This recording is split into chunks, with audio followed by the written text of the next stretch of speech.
Assalamualaikum warahmatullahi wabarakatuh. Hai para pencinta catur dan para caturmania, selamat datang kembali di Legenda Catur Dunia. Kembali lagi kawan di turnamen catur FIDE Grand Prix 2022 leg pertama yang sudah masuk babak keempat. Artinya sudah masuk paruh kedua babak penyisihan grup. Dan kita pagi ini akan mengulas kembali gamenya Daniel Dubov. Setelah kemarin sore kita ulas gamenya saat melawan Vidit Gujrati yang dia kalah. Tadi malam Dubov bertemu dengan Vincent Kemmer lagi kawan, pecatur tuan rumah. Dan pada game pertama mereka bermain remis. Dan ini adalah game kedua mereka. Gantian sekarang Daniel Dubov pegang putih, mengawali permainan dengan pion E4 dibalas dengan karukan defense pion C6. Permainan yang sama saat dia melawan Levon Aronian. Bedanya di sini Daniel Dubov memilih variasi pion maju, tidak memilih variasi pertukaran. Gajah F5 oleh Vincent Kemmer, kuda F3, pion E6, gajah E2, dan pion C5. Dengan mendorong pion C5 untuk menyerang pion pusat putih ini kawan, mirip-mirip dalam permainan French defense. Tapi bedanya gajah terang ini sudah keluar duluan di peta F5 ini. Dan tentu ancaman berikutnya adalah kuda lompat ke peta ini memberikan pressure lebih bagi pion pusat nanti. Sekarang gajah E3 membackup pion pusat dan menteri B6 memberikan pressure lebih bagi pion pusat juga mengincar pion B2. Di sini Daniel Dubov mengantisipasi serangan ini dengan pengembangan kuda C3. Sekarang membiarkan menteri untuk ambil pionnya kawan. Tapi pion ini pion beracun kawan. Apabila diambil oleh menteri hitam ini sekarang, maka ada dua pilihan bagi putih untuk melanjutkan tekanan. Kuda lompat ke peta ini bisa untuk memberikan ancaman skak di sini atau nanti bisa nongkrong di sini kawan. Tapi nanti ancaman skak di peta C7 bisa diantisipasi dengan langkah kuda ke peta A6. Atau satu lagi kawan, langkah yang bisa dilanjutkan oleh putih adalah menantang pertukaran menteri. Nanti setelah diterima dipukul balik oleh beteng dan kuda nanti juga tetap memberikan ancaman di sini. Atau beteng nanti juga memberikan ancaman bagi pion yang ada di peta B7. Jadi untuk sementara Vincent Kemmer tidak berani ambil pion ini. Dia melanjutkan pengembangan kuda C6 memberikan pressure lebih bagi pion pusat. Dan bedanya nanti kawan setelah beteng ini. Dan bedanya kawan sekarang kuda ini sudah berkembang. Beteng bisa nanti bergerak untuk membackup peta C7 dari ancaman kuda yang lompat ke peta ini setelah menteri ambil pion B2. Di sini Daniel Dubov melanjutkan dengan rokade mengamankan rajanya terlebih dahulu. Barulah sekarang menteri hitam berani ambil pion B2. Karena merasa kudanya sudah berkembang, nanti bisa memberikan jalan bagi betengnya bergerak jika kuda ini tetap lompat ke peta B5. Tapi Daniel Dubov memilih langkah menteri bergeser ke E1 kawan, tidak melanjutkan langkah kuda, bertujuan untuk membackup kudanya menteri dan juga menghindari tempo serangan dari gajah terang hitam ini. Mungkin di langkah berikutnya beteng siap digeser untuk memberikan ancaman bagi menteri serta pion B7.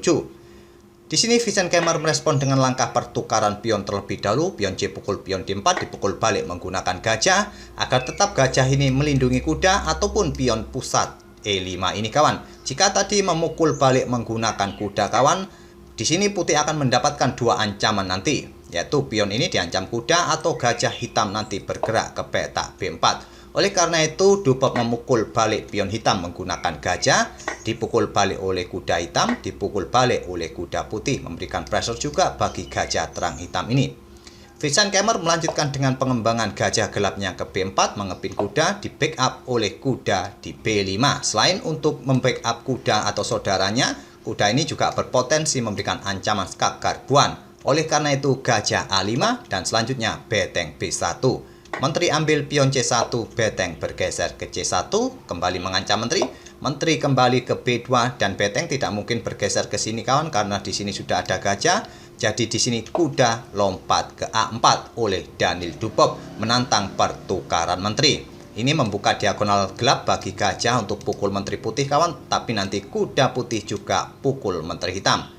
Diterima oleh Vincent Kemmer, kuda pukul menteri hitam, selanjutnya gajah menghindar lagi ke A5 untuk tetap membackup peta C7. Di sini Dubov melanjutkan dengan langkah kuda ke D6 skak. Raja bergeser, selanjutnya kuda pukul pion B7, mengancam gajah, gajah ditarik mundur ke D8. Kenapa tidak ditarik mundur ke peta ini saja kawan, ke peta B6? Karena mungkin yang ditakutkan oleh hitam adalah kesempatan kuda untuk menyerangnya lagi di peta A4 ini. Jadi dia sekaligus menarik mundur gajahnya ke petak D8, disikat oleh kuda putih, selanjutnya dipukul balik oleh raja hitam. Mungkin terlihat kawan pada posisi ini hitam atau Vincent Kemmer unggul 1 pion, tapi posisi pengembangan perwiranya cukup jelek dibanding dengan para perwira putih sudah banyak yang aktif. Beteng pun sudah saling terkoneksi, gajah juga mempunyai diagonal yang bagus untuk keluar nanti. Beteng 1 siap digeser ke D1 mengepin pion, kuda siap lompat ke petak C4 lalu manuver ke petak pusat D6. Sudah sangat bagus posisi putih kawan walaupun dia ketinggalan 1 pion. Dubok melanjutkan menggeser beteng F ke D1, jelas mengepin pion, diikuti kuda bermanuver ke petak pusat nanti kawan. Dan sampai langkah ke-20 ini, posisi seperti ini sudah ada 2 game yang pernah mencapai sebelumnya. Di mana 1 game melanjutkan dengan kuda ke petak E7 berakhir mes, 1 game lagi kuda lompat ke petak H6 untuk segera membuka jalur bagi betengnya keluar. Tapi di sini Vincent Kemmer tidak bermain dengan kudanya lompat ke petak E7 atau ke petak H6 agar betengnya bisa segera keluar kawan. Tapi dia bermain dengan beteng B8 untuk menyerang kuda. Dan ini merupakan langkah baru yang belum pernah dimainkan sebelumnya di langkah ke-20-nya bagi hitam ini. Jelas saja kuda lompat ke petak C4 simple, pion tidak bisa pukul kuda karena posisinya kena pin. Sekarang pion G5. Mendorong pion yang maju 2 peta ini bertujuan agar nanti gajah bisa menempati peta ini dan pionnya tidak terjebak oleh posisi gajah di peta G6 ini kawan. Karena terlihat kuda siap lompat ke peta ini menyerang pion ataupun gajah. Dubok melanjutkan kuda D6, gajah G6 dan selanjutnya beteng D4. Mempunyai opsi bergeser ke kanan atau ke kiri nanti. Di sini kuda ke E7. Lanjut Vincent Kemmer dan dibalas dengan pion G4. Mengontrol peta-peta ini kawan agar kuda juga tidak menduduki peta ini untuk menantang pertukaran nanti. Langkah ini adalah langkah yang cukup manusiawi kawan untuk mengontrol peta-peta ini, menjaga pertahanan. Tapi Stockfish tidak menyukainya. Stockfish menyukai beteng ini langsung digeser ke peta ini kawan. Kalaupun kuda lompat ke peta ini menantang pertukaran, beteng bisa pukul pion ini. Kuda pukul kuda masih bisa dipukul balik oleh pion kawan. Dan dengan keberadaan beteng di baris ke-7 cukup kuat kawan bagi putih. Nanti juga bisa diikuti beteng satunya bergerak ke peta ini. Gajah juga siap bergerak ke petak-petak terang ini nanti kawan. Ataupun setelah pion ini didorong maju untuk memberikan ruang bagi raja. Tapi Dubok terlebih dahulu mengamankan posisi pertahanannya kawan dengan pion G4 terlebih dahulu mengontrol peta-peta ini dibalas dengan beteng B6. Merupakan langkah kesalahan bagi hitam. Pada posisi ini langkah terbaik adalah raja bergerak ke petak D7 kawan. Mungkin hitam takut dengan langkah gajah ke petak B5 ini. Kalian bisa melakukan pengorbanan pertukaran perwira, dipukul balik oleh kuda putih, dan kalian bisa mengeluarkan beteng ke petak B8 atau manuver kuda terlebih dahulu ke petak ini. Masih saja dengan komposisi ini, permainan masih menunjukkan seimbang oleh Stockfish. Tapi Kemmer tidak menyukai variasi ini, dia memilih beteng naik ke petak B6 terlebih dahulu. Ini dimanfaatkan dengan gajah B5 mengawasi petak-petak terang ini kawan. Di sini Kemmer tidak mencoba mengusirnya, dia bermain dengan beteng B8, kembali membuat langkah yang kurang akurat.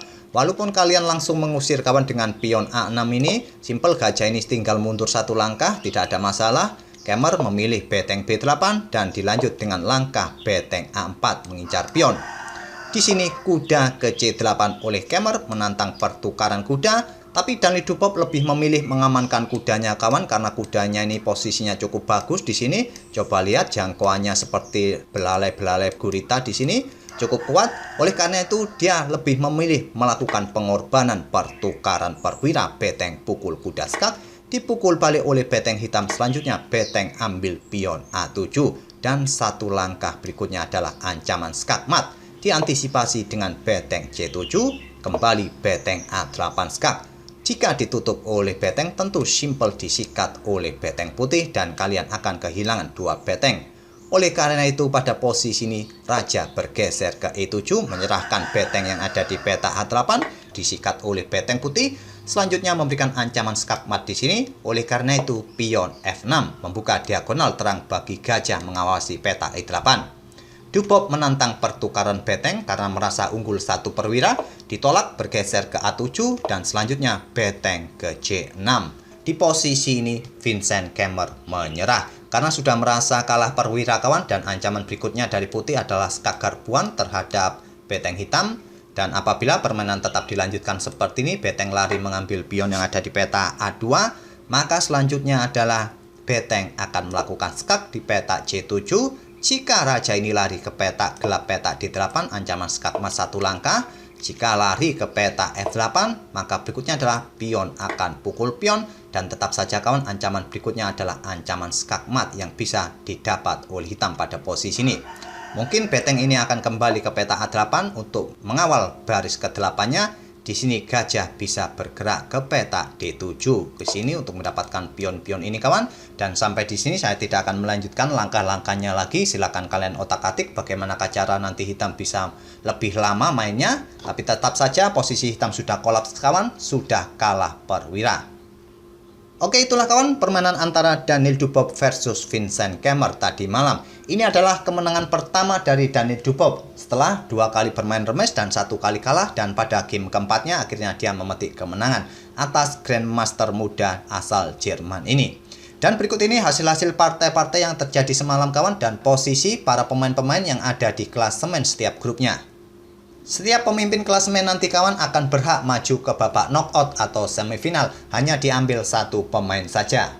Semoga permainan dari kedua pemain ini bisa menghibur kalian dan kita akan bertemu di video-video berikutnya. Terima kasih. Wassalamualaikum warahmatullahi wabarakatuh.